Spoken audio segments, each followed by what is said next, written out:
Down the ages past, Allah sent His messengers to deliver humankind from darkness to light. Invite all to the way of thy Lord with wisdom and beautiful preachings, and argue with them in the ways that are best and most gracious. That's also the ongoing mission of Islamic Research Foundation, or IRF, spreading the truth of Allah's final message to mankind. Founded in 1991, IRF today offers some of the best services and facilities in the world for presenting an understanding of Islam in an objective and scientific way. Its programs are primarily focused on correcting misconceptions and promoting understanding of Islam. IRF also imparts dawah training to da'is to aptly convey the message of Islam. IRF has one of the most modern studios producing programs presenting Islam, which are beamed regularly on many international TV channels in over 150 countries. Dr. Zakir Naik, President of IRF, reaching out across countries worldwide, from America to Europe to Africa to Asia to Australia, strives to clarify Islamic viewpoints. He dispels the many media myths and anti-Islamic prejudices propagated the world over by anti-Islamic forces. Dr. Zakir Naik is a medical doctor. He is acclaimed the world over for his spontaneous and convincing replies to questions posed by critics and skeptics during the question and answer sessions after his talks. He is also renowned for his verbatim quotes with references from major religious scriptures of the world.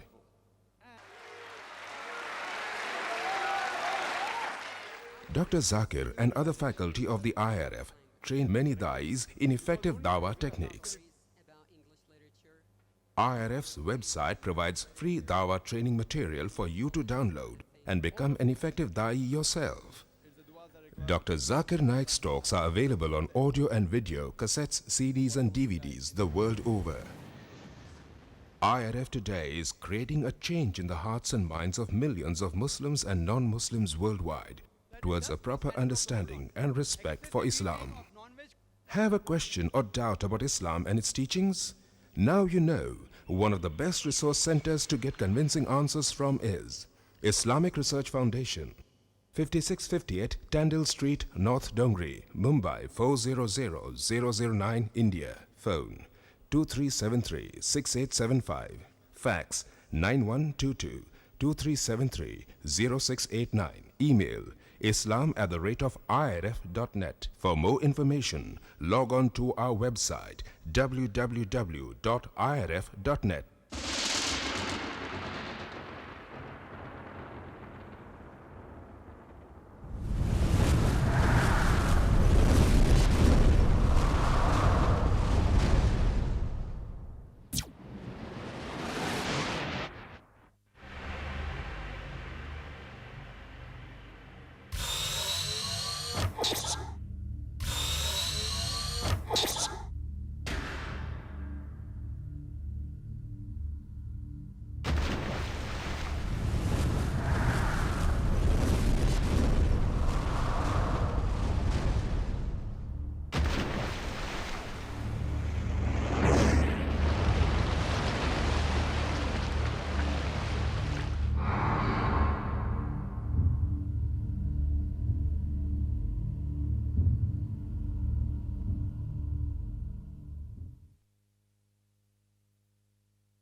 In the name of God, most gracious, most merciful. Mr. Y.P. Trivedi, the chief guest of the evening, Mr. Rashmi Bhai Zaveri, Dr. Zakir Naik, Mr. Chaman Bhai Vora, Mr. Dhanraj Salecha, distinguished guests, ladies and gentlemen. Assalamu alaikum. May peace be on you. On behalf of the organizers, the Indian Vegetarian Congress, the Islamic Research Foundation, and the Rushdie Foundation, I welcome all of you today to this morning's unique program, a public dialogue on the topic, is non-vegetarian food permitted or prohibited for a human being? It is being held in a spirit of friendship and understanding each other's viewpoints. I, Dr. Mohammed Naik, am the coordinator for this dialogue. Hence, I occupy a neutral position. It is my onerous duty to ensure a fair and proper conduct of this meeting. Therefore, I would request both our speakers as well as the audience to maintain due decorum for a healthy and lively debate, as well as a dialogue. Now we would have the past president of the Indian Vegetarian Congress, Mr. Jayantilal R. Doshi, welcoming and introducing the chief guest of the evening, Mr. Y.P. Trivedi. Mr. Jayantilal Doshi.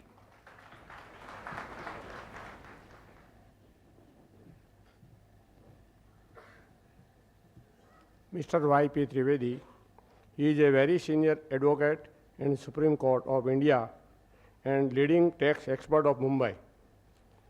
His activity in economics field inside ex-president of Indian Mercantile Chambers and active members of chairman of many other institute, trade and industrial body. In professional field, he was president of Chambers of IT Consultant and vice president of IT Tribunal and Bar Association. In political field, he is traders of Maha Pradesh Congress Committee, BRSCC. He is also chairman and director of many public limited company, Reliance and Dana Bank. In education field, he was location of master's degree in Lower and Bombay University. He regularly continues articles of various in different papers and journalists. He has addressed a member of senior and meeting of Rotary, Lions Club, etc., and Air India and Doordarshan, etc. Thank you. Now we have Mr. Dhanraj Salecha, President of the Rushabh Foundation, presenting mementos to our chief guest, as well as garlanding him on behalf of the organizers.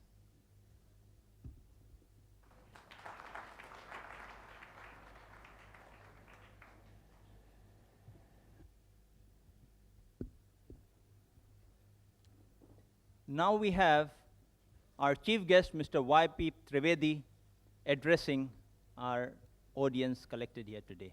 Mr. Y.P. Trivedi.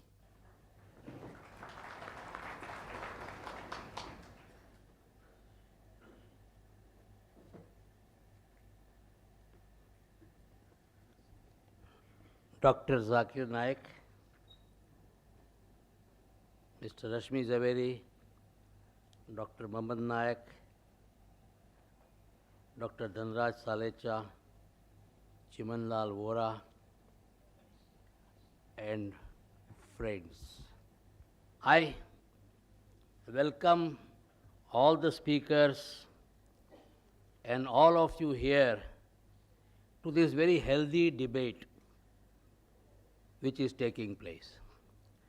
I believe that this should be the beginning of similar debates which should take place in the times to come.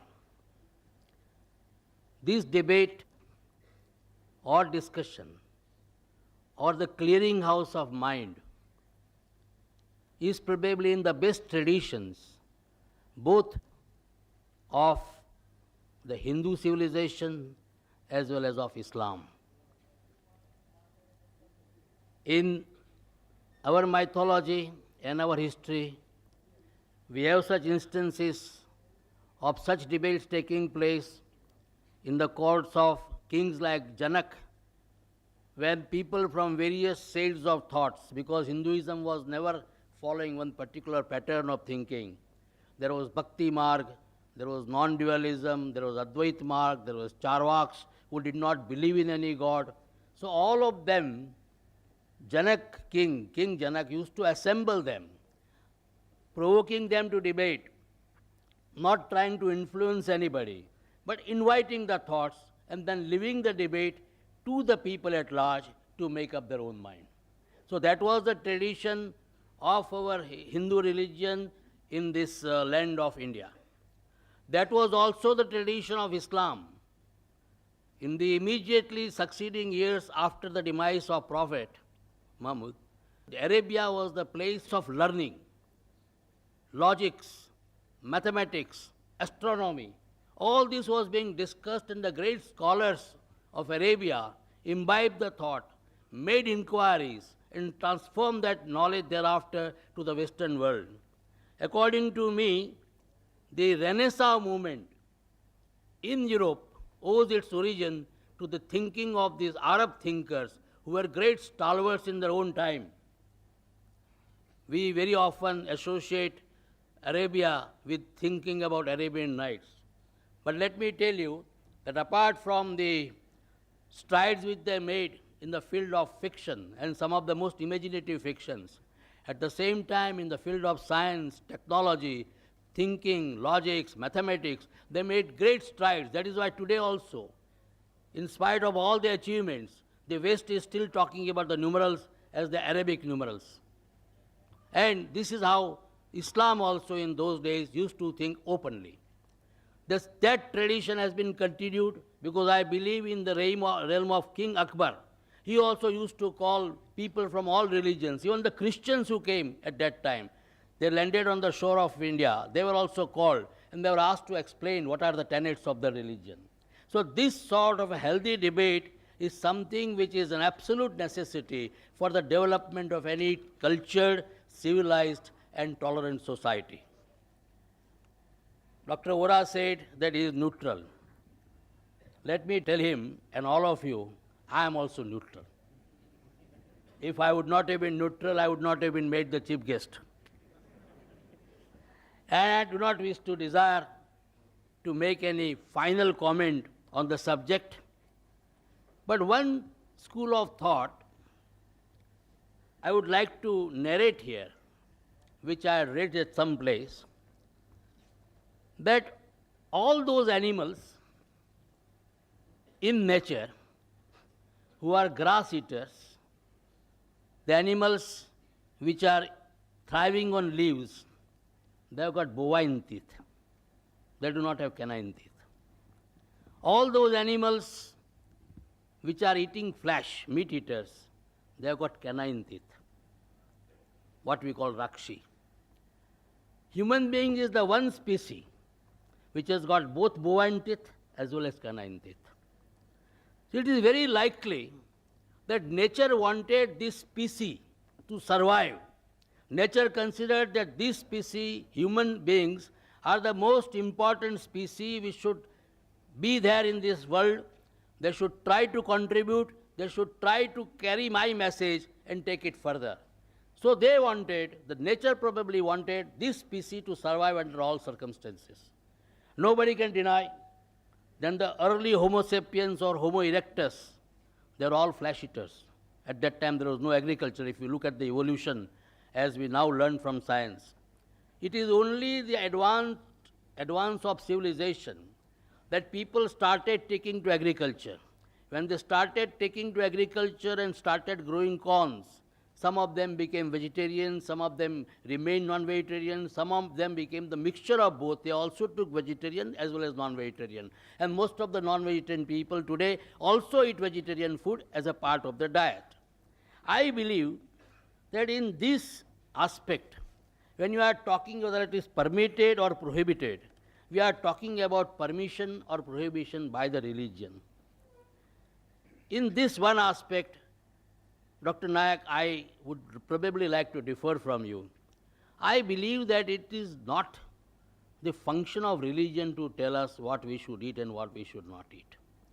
Religion should try to purify our soul, purify our conscience, talk about good behavior, lead us to the path of God. What we should eat, what we should not eat is something which the doctors should tell us. The nutrition experts should tell us. It is not the function of the religion to say you shall not eat garlic, you shall not eat onions, you shall not eat ginger, because this is something, if subsequently the nutritional experts tell us that this is something which is very good for your health, which is very good for your survival, which is very good for you to fight your diseases, then certainly it has to be taken. Because these are the subjects in modern day science.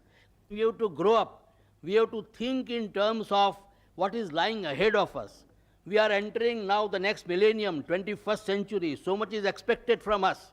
Today only I was reading in one of the magazines about the forecast of Nostradamus.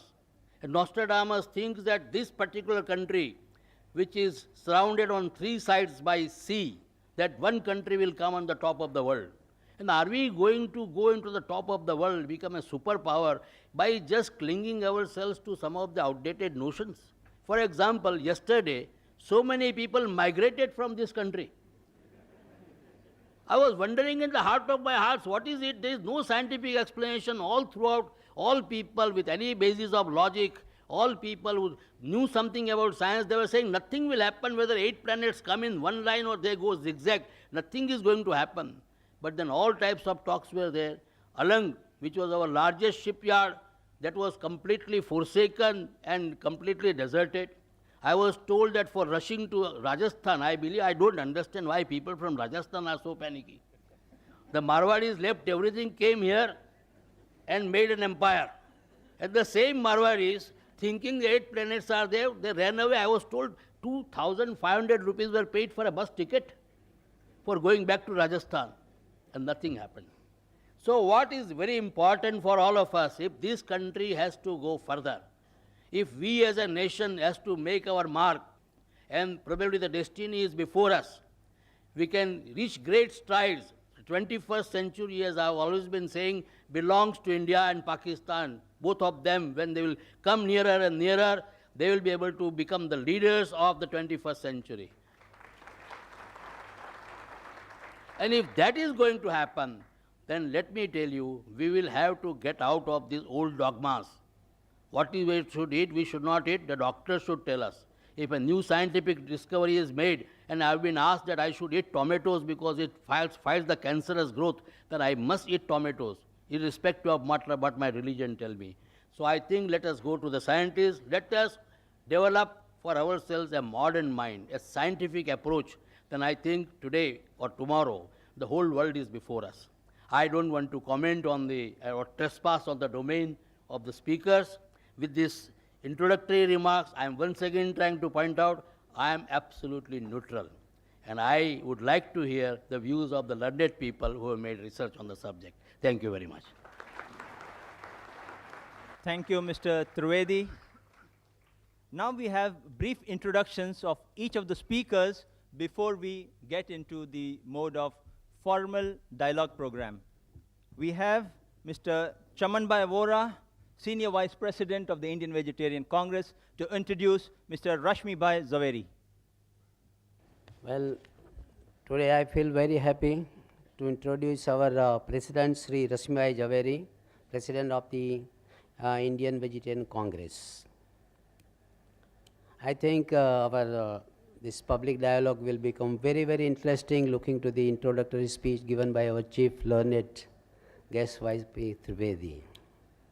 So let us hope for the very good dialogue. Now, Rashmibhai Zaveri is a chartered accountant by profession. He is having his own firm, Rashmi Zaveri and Company. They are very well reputed as far as the corporate sector is concerned. And he is a very good speaker as far as the religious speeches are concerned. He is a master of many of the religious philosophies. He is a very active member of the Chartered Accountant Society. He himself is the member of the Bharat Jain Mahamandal. He is the founder president of the Forum of Jain Intellectuals, one of the very prominent institutions as far as the Jain people are concerned. And he is very well connected with the Kala Gurjari also. Though he is very young, at the age of 63, he is very energetic, and he looks forward always to this type of dialogues, and today's dialogue is really a very good one. And especially before, by giving the introduction of Mr. Rashmi Javeri, I would like to thank our chief guest as well as our Dhanraj ji and our Zakir Naik Sahab for having a very good dialogue, whether by principle a human being can take or should not take the vegetarian and non-vegetarian foods. Thank you very much. Mr. Ashraf Mohammadi to introduce Dr. Zakir Naik. Dr. Zakir Abdul Karim Naik, 33 years, is the president of the Islamic Research Foundation, Mumbai. Though a medical doctor by professional training, he is renowned as a dynamic international orator on Islam and comparative religion. Dr. Zakir removes misconceptions about Islam on the basis of Quran, Hadith, and religious scriptures of various other religions. He also uses reason, logic, and modern scientific facts to remove the misconceptions about Islam. He is popular for his critical analysis and convincing answers to challenging questions posed by audiences after his public talks. In the last 3 years itself, he has delivered more than 300 public talks worldwide. Dr. Zakir also appears on various international TV and satellite TV channels throughout the world. He has also participated in various symposias and such dialogues with prominent personalities of various faiths.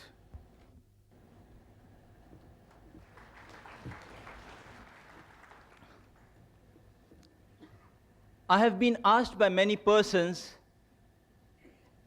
why are we having this dialogue, this topic, these speakers only? I hereby clarify. Mr. Dhanraj Salecha, president of Rushabh Foundation, once visited the Islamic Research Foundation office about 1.5 months ago.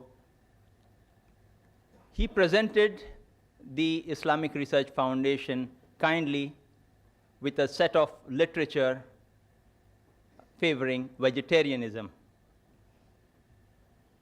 These included quotations from major world religions, which included quotations also from the Quran and sayings of Prophet Muhammad, peace be upon him, which according to him indicate that non-vegetarian food is prohibited for human beings. After some discussions, Mr. Salecha proposed that a public dialogue be held at Patkar Hall between Mr. Rashmi Bhai Zaveri, President of the Indian Vegetarian Congress, and Dr. Zakir Naik, President of Islamic Research Foundation, on the topic, is non-vegetarian food permitted or prohibited for a human being? This would, in turn, enable the audience at large to know the different viewpoints of both the speakers and form their own judgment. Both the speakers agreed to the same. Just about 5 days back, that is this Tuesday, I met Mr. Zaveri, and he requested that both the speakers in their talk refrain from speaking on other religions except their own. Dr. Zakir, though being very ardently in the field of comparative religion, reluctantly agreed. Therefore, as far as the religious points are concerned in the talk and response of our speakers, Mr. Zaveri will speak only from the Jain viewpoint unless compelled otherwise. Similarly, Dr. Zakir will speak only from the Islamic viewpoint unless compelled otherwise. This, in brief, is the clarifying background to the dialogue. The format for the dialogue will be, as agreed to and decided fair by the speakers.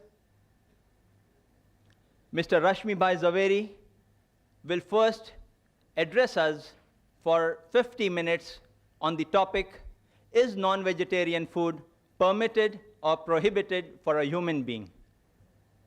Then Dr. Zakir Naik will make his presentation for 50 minutes on the same topic. This would be followed by a response session in which Mr. Zaveri will respond for 15 minutes to the matter presented by Dr. Zakir. Similarly, Dr. Zakir too would then respond for 15 minutes to the matter presented by Mr. Zaveri. When 5 minutes are left for the conclusion of the talk or the response time, I would put before each speaker a plate saying 5 minutes left, in which time they are expected to conclude. Lastly, we would have the question and answer session in which the audience may pose questions to each of the speakers alternately on the question mics provided in the auditorium. Written questions on slips of paper would be given secondary preference if time allows us. Now, I would request our first speaker, Mr. Rashmi Bhai Zaveri, to present his address. Ladies and gentlemen, Mr. Rashmi Bhai Zaveri.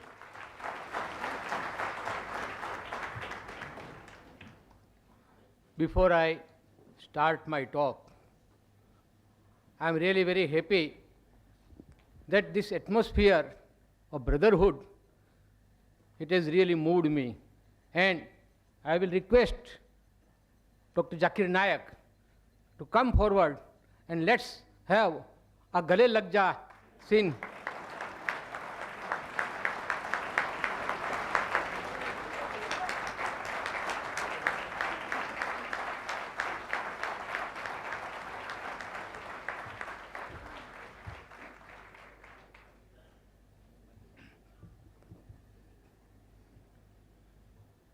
The chief guest of this morning, Mr. Y.P. Trivedi,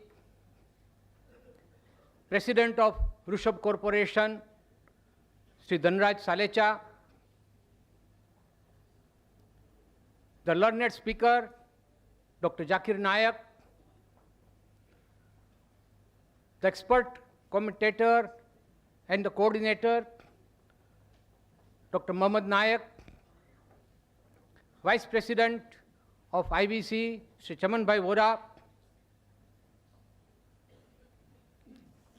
other dignitaries on and off the dais,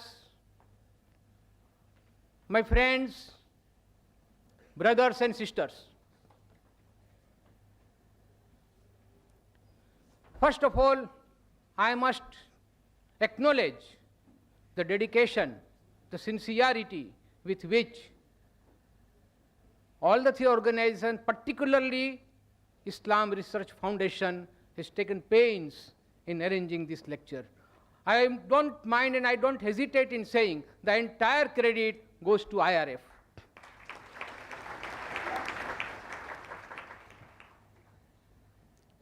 Friends, the topic today is non-veg food permitted or prohibited for a human being?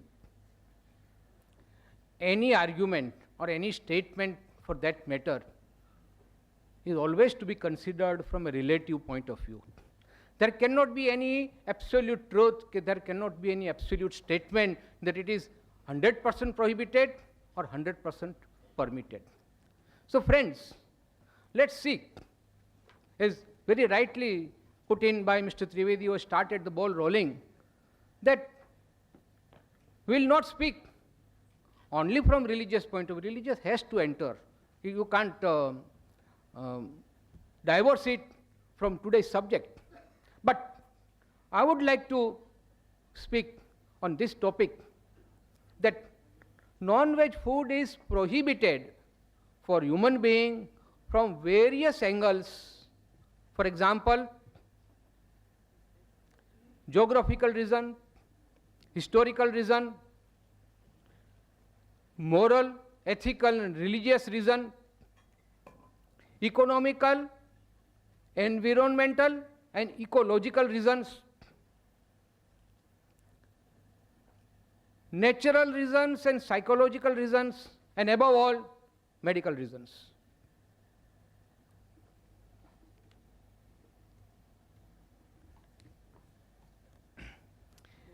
It's a fact now well established that our actions are controlled by our thoughts.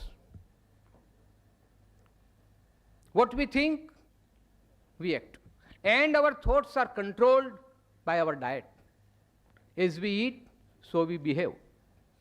And that's why the topic is very important, that we should choose our diet in such a way that our thinking is positive. The word positive will include everything. And believe me, friends, not only all the religions, but the medical science has now proved that the food that we take, it definitely influences our thinking, and so our behavior. Friends, there was a time when there was no alternative available, as Mr. Trivedi rightly put. There were places on this world, and there are even now places where there is no availability of vegetation. It is simply not possible because of the extreme circumstances. But now the world has progressed so much that there is a very advanced system of transportation which is available to us. And any type of commodity, including food, can be transported from one part of the globe to another without any problem. Now that when we have got alternatives, we have to think about this, which alternative is better from all the angles that which I have described earlier. And that's why, friends, I am now coming to my topic proper, that non-veg food is not permitted now at this point of time, not only for India, but for other countries of the world also. First of all, I will say that all Indian philosophies have stated that we should not harm any living being, not only the living beings that we can see, but also those living beings which we cannot see, which are in air, fire, water, etc. But always there is a limit. It's very difficult for a human being to refrain from total ahimsa, total hinsa or violence because of his needs. So that is why Lord Mahavir stated that at least you limit the essential killings, but absolutely no killing for your own selfish motive or for your own needs of hunger, etc. And that is why under Jainism and most of the Indian philosophies, non-veg food is totally prohibited. Now this is a religious aspect. I will not go very deep into it. But the psychological aspect, the effect that non-veg food has on our thoughts and deeds, that is the most important part. The learned authors, I will not now quote the names of the books and authors because that will take time. But I have got all the authorities with me. It is said that veg diet reduces needless suffering in the world and also preserves our ecosystem. See, when I talk about alternative, you look here, or you look at the wild animals who stay in jungle. Those who are carnivorous, they will restrict themselves to meat eating only. But those animals which are herbivorous, they will never go for meat eating. Only human being is such, because of some false notions, I will say. It is the human being has been both a carnivorous and herbivorous. As I said, if alternative is available, why should we go for unnecessary killing? The basic principle underlying this theory is non-violence, love, and compassion for animals, birds, fish, etc.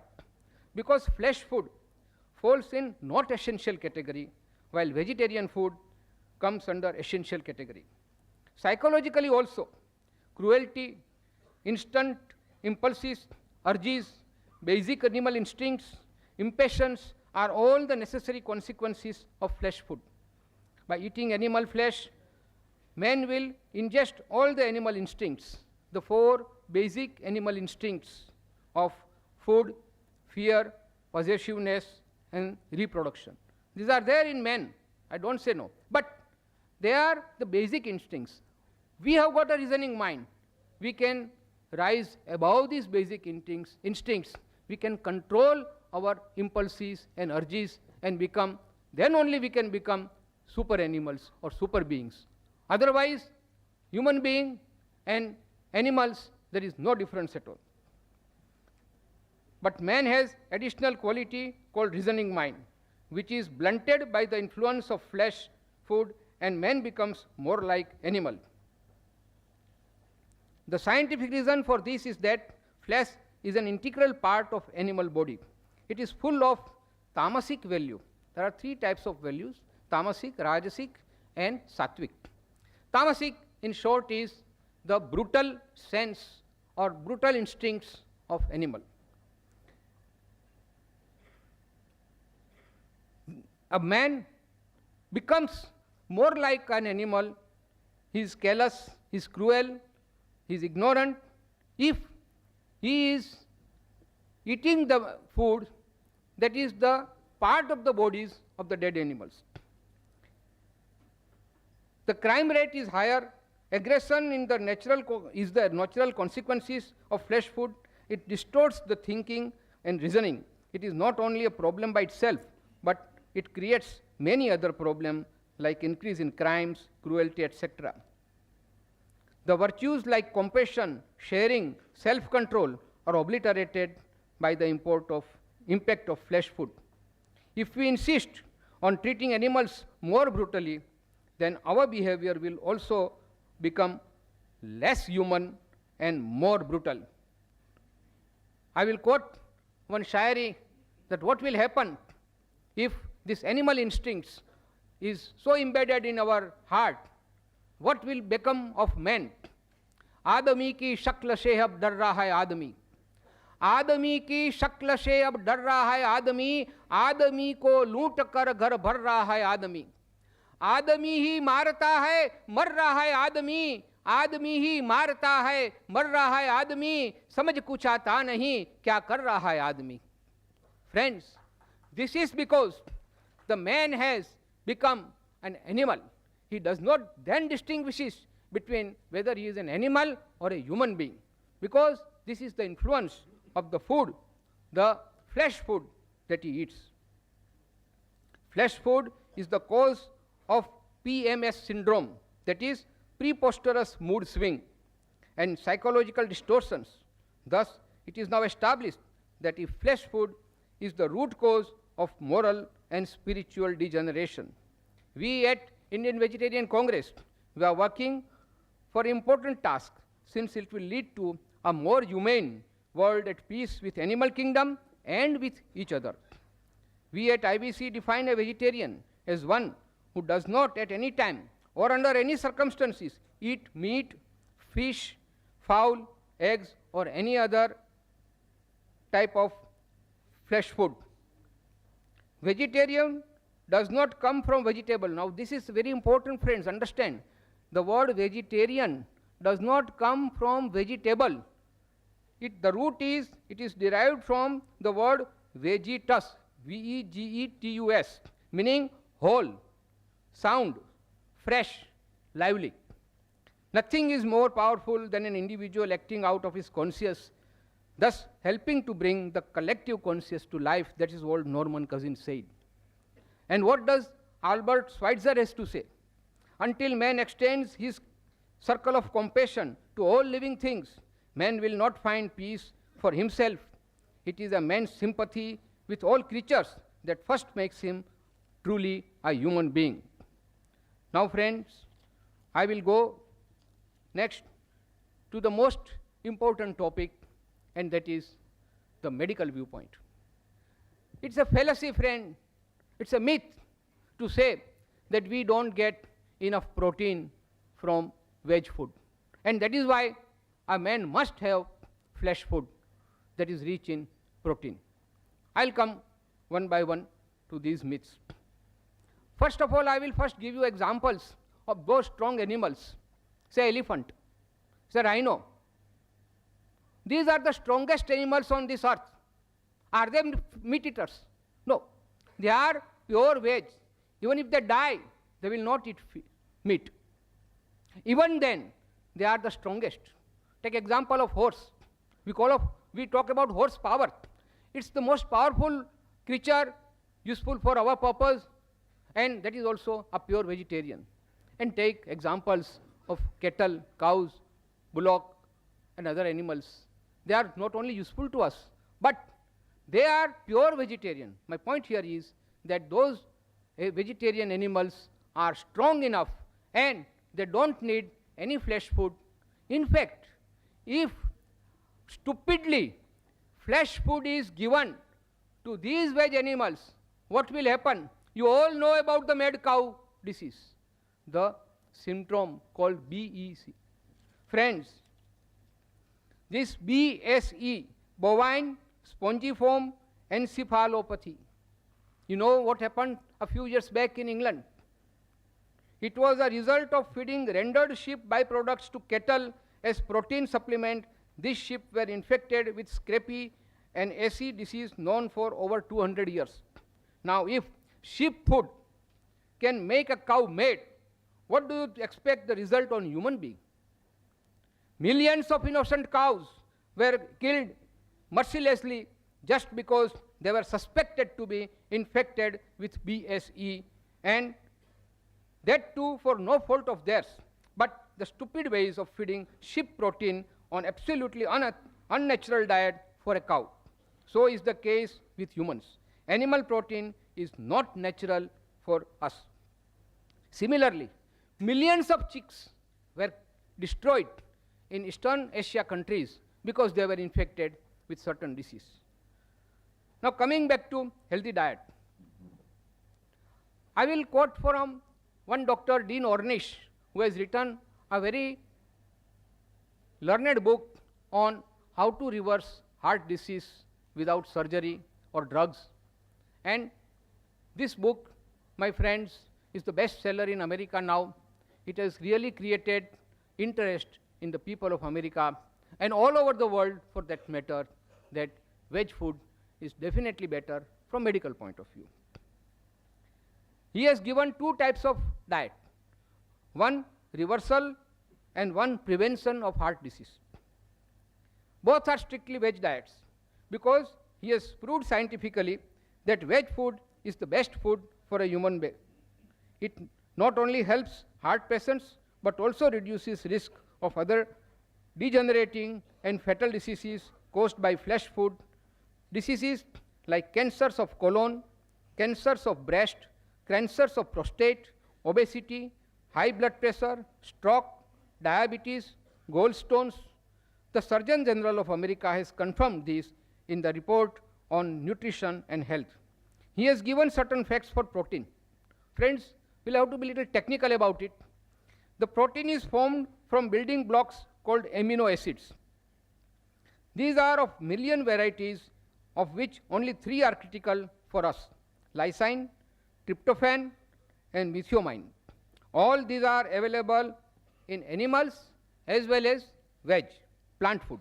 But when one consumes animal food, forgetting these 3 critical amino acids, one also consumes unnecessary elements like cholesterol, saturated fat. Friends, these are the 2 things that are the prime reason, the killers for human being, cholesterol and saturated fat. Now let us address the issue that is universally put forward, that we do not get sufficient protein from vegetarian food. And so we have to turn to flesh food for adequate supply of amino acids. Now this is a fallacy. A combined meal of legumes and cereals. Legumes means dal, pulses, and cereals mean wheat, rice, etc. You have to combine these two and you get a complete balanced diet which provides complete protein, which is not different from protein found in eggs or meat, but without cholesterol and animal instincts. One dietetic association has stated positive relationship between vegetable lifestyles and risk reduction for several chronic degenerative diseases as mentioned earlier. It has confirmed that veg diet is healthier and more nutritious. Plant food is totally free from cholesterol, which is only found which is found in both. But cholesterol is only found in animal products such as meat, poultry, fish and dairy. Flesh food is also high in saturated fats which our liver converts into cholesterol. Our body makes all the cholesterol we need. Now this is very important, friends. You must understand. We need cholesterol, but we don't have to take cholesterol from animal food. Our body, it's a wonderful mechanism.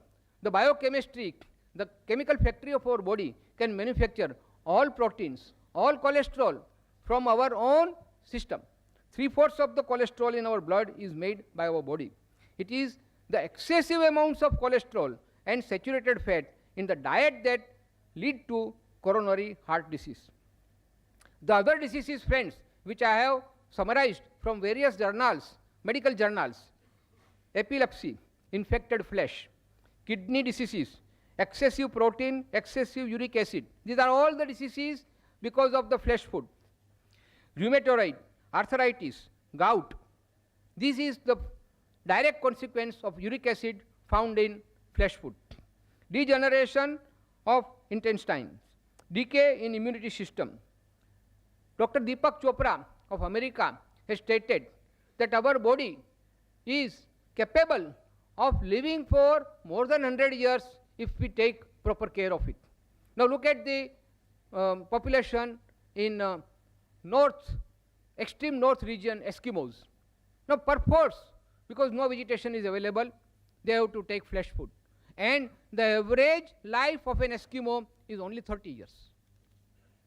All non-veg food is devoid of vitamin C and vitamin A, which is naturally available in vegetables. Avidin in eggs and other dangerous bacteria are responsible for many skin diseases such as eczema, scabies, leprosy, etc. Now I'll give you certain scientific facts. One medical study has proved that there are less heart diseases in veg people than flesh eaters. Second, it's a well-known fact that not only in India, but even in advanced countries, there is no foolproof system of medical exam of animals before slaughtering. Thus, diseases carried by them are passed on to the humans who eat flesh food. Friends, we all know that like human beings, the animals are also infected by diseases, and they are the carriers of the deadliest germs. And when these animals, they die and one eats that flesh, that diseases which were infected and which were the part of the dead body of that animal is again inherited by us. 9% of food poisoning cases, 90% of food poisoning cases are in flesh food eaters. When an animal or bird is brought to a slaughterhouse, now this is a friend which is again, it needs some explanation.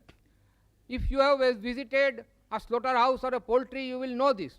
When the animals are brought to the slaughterhouse and when they know that they are going to be slaughtered, the pain, the agony, the anguish that runs in the system, it gives rise to adrenaline, the hormones, which mixes with the blood and into the flesh. Now these instincts of fear, anguish, anger, despair, all negative points are then becoming part of the flesh food, and it passes on to the person who eats. And that is why, friends, I say that when one eats flesh food, he becomes more like animal and less like a human being. I will now turn to the fallacy that eggs are necessary for growing children because they contain protein. As I said, excessive protein is more harmful than useful. And the protein that we find in pulses, in cereals, is much more richer and natural than the protein, the excessive protein we find in animal food. Now I'll give you the example of egg. Each egg weighs about 100 grams and has 170 calories. It contains 13.6% of protein, as against that any dal or pulse will contain 24% of protein, much more than the egg.